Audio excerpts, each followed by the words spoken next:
Grinder motor வந்து soldering பண்ணுற process வந்து எப்படி பண்ணலாம் அப்படிங்கிறத பார்க்கலாம். இது வந்து 1/2 HP கிரைண்டர் மோட்டார், மோனோப்ளாக் டைப்பில் உள்ள ஒரு கிரைண்டர் மோட்டார் தான். ஃபஸ்ட்டு நல்லா நீஃபை வச்சு மேலே உள்ள அந்த ஸ்லீவ் மாதிரி இருக்க பகுதியை நல்லா சுரண்டி விட்டுக்கணும். உள்ளே உள்ள அந்த கம்பி உங்களுக்கு தெரிகிற மாதிரி. இல்லை நீங்கள் மெழுகுவர்த்தி அந்த மாதிரி கூட பயன்படுத்தி ஹீட் பண்ணி அதெல்லாம் முறுக்கிக்கலாம். அந்த மேலே உள்ள அந்த ஸ்லீவை நல்லா சுரண்டி விட்டுட்டு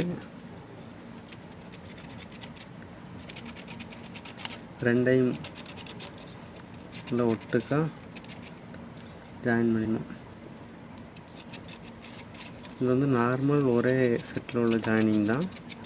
இந்த மாதிரி ஸ்டார்டிங் ஆயிலுக்கு ரன்னிங் ஆயிலுக்கு ஒவ்வொரு கோருக்குள்ளதையும் நீங்கள் வந்து ஜாயின் பண்ணிக்கணும்.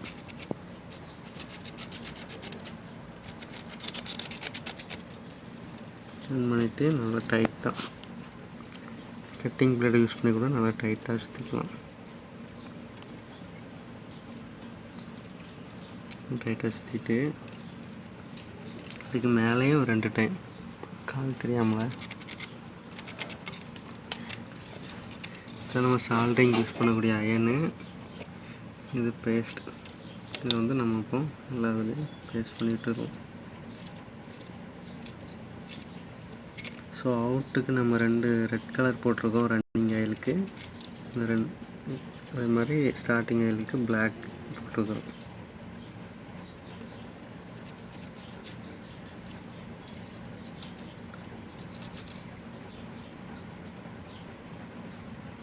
எல்லா சைடும் படுற மாதிரி பேஸ்ட்டை வந்து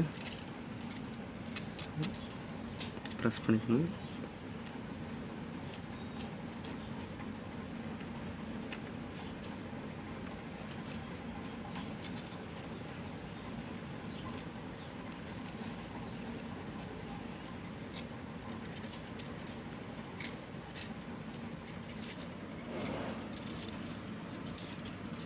நல்லா போட்டு விட்டதுக்கப்புறம் இப்போ சால்ட்ரிங் பண்ணிடலாம்.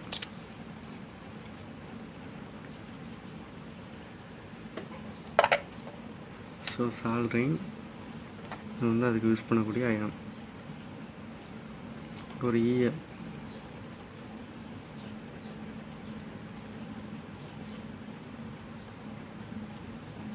அதை வச்சுட்டு கட்டிங் பிளேட் பிடிச்சிக்கலாம், பாஸ் பண்ணி.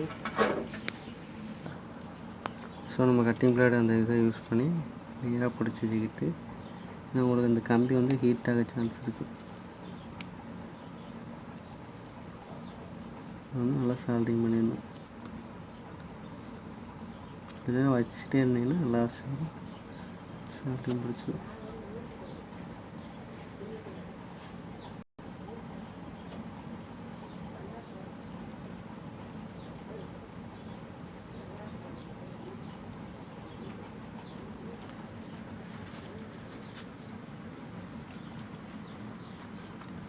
சால்ட்ரிங் ஆகிடுச்சு. இதே மாதிரி எல்லா லைனையும் வந்து நம்ம சால்ட்ரிங் பண்ணிடலாம். இங்கே எடுத்து மறுபடியும் வச்சுக்கணும். நம்ம ஃபஸ்ட்டே எல்லாத்துக்கும் வந்து பேஸ்ட் போட்டாச்சு.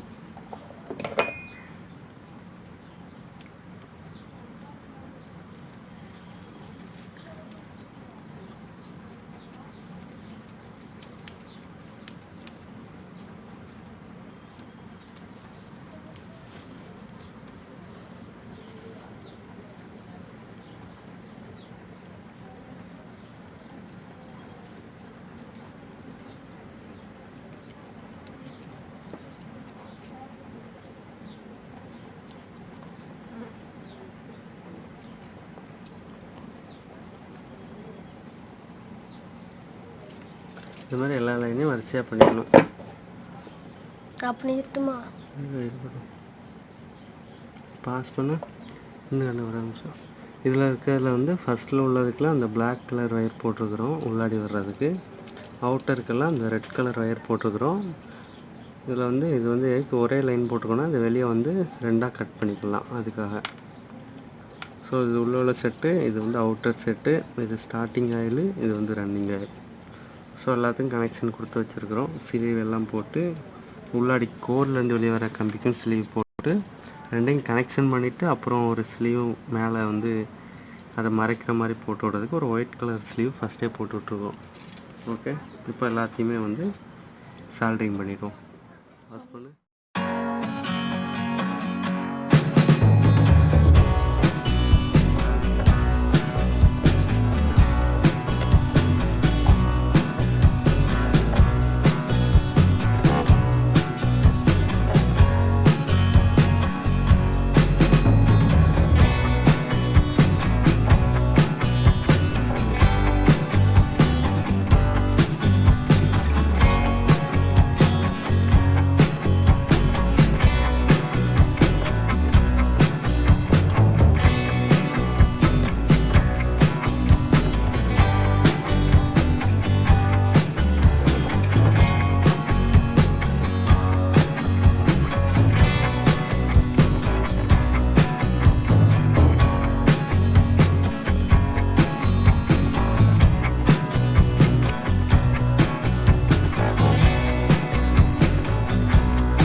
ஃப்ரெண்ட்ஸ், இந்த மாதிரி தான் நம்ம வந்து சால்ட்ரிங் வந்து பண்ணணும். இது வந்து கிரைண்டர் மோட்டருக்கு வந்து நம்ம பண்ணியிருக்கோம். ஸோ எல்லா மாடலுக்கும் இந்த மாதிரி தான் சால்ட்ரிங் வரும்.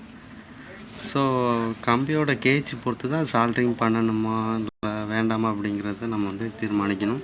இது வந்து கம்பி வந்து ரொம்ப திக்னஸ் வந்து மெல்லியான கம்பி, கேஜ் வந்து நம்ம பொறுத்து தான் வைக்கணும்.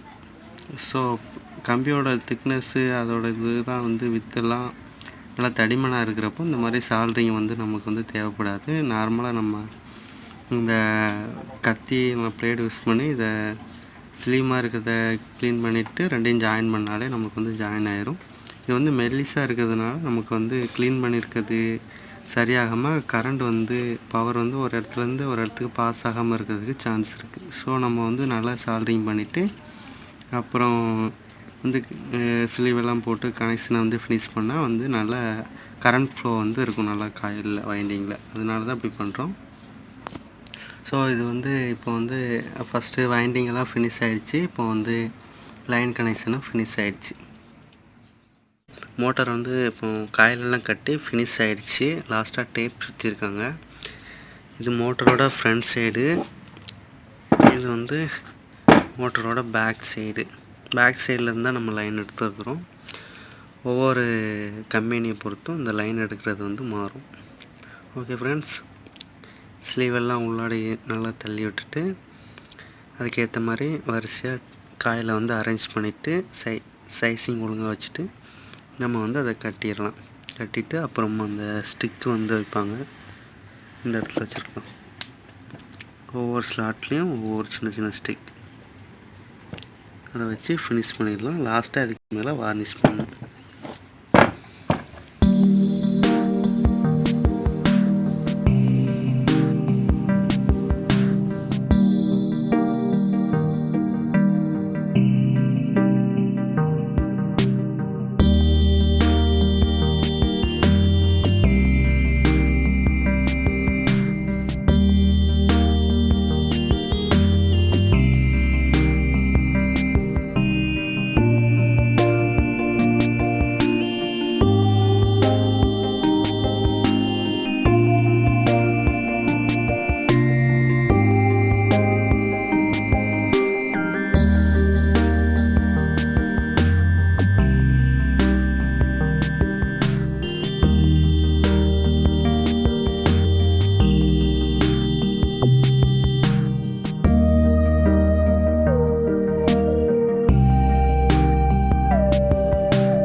ஃப்ரெண்ட்ஸ், ஃபைனலாக வந்து நம்ம வார்னிஷ் கொடுத்துருக்குறோம்.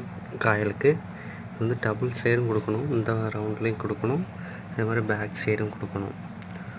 ஸோ இது லைன் எல்லாம் போட்டு கட்டி முடித்து லாஸ்ட்டு லெவலில் வந்து இது ஸ்டேட்டரில் வந்து லாஸ்ட்டாக கொடுக்கக்கூடியது. ஸோ ஃபஸ்ட்டு எப்பவும் நம்ம வந்து வைண்டிங் காயில் கட்டியிருப்போம்ல, அதுக்கு ஆப்போசிட் சைடு வந்து ஃபஸ்ட்டு கொடுத்துட்டு அதை வந்து திருப்பி வச்சு அதுக்கு அடுத்த சைடு கொடுத்துக்கணும்.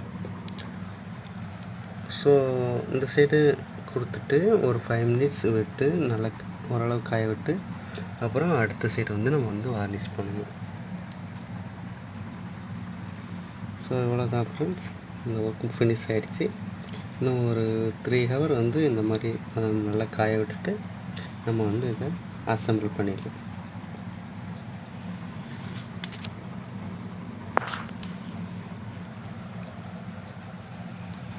ஸோ இந்த டைமில் லாக்டவுன் பீரியடில் வந்து நம்ம வந்து ப்ரெஸ்ஸு இந்த மாதிரி ஐட்டங்கள் கிடைக்காதனால நம்ம நார்மலாக கிடைக்கக்கூடிய இந்த டூத் ப்ரெஸ் கூட நம்ம வந்து ப்ரெஸ்ஸுக்காக யூஸ் பண்ணலாம்.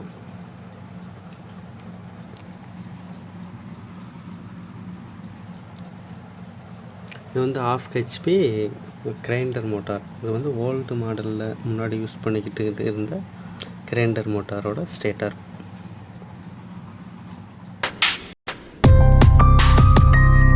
இந்த வீடியோ பிடிச்சிருந்தா லைக்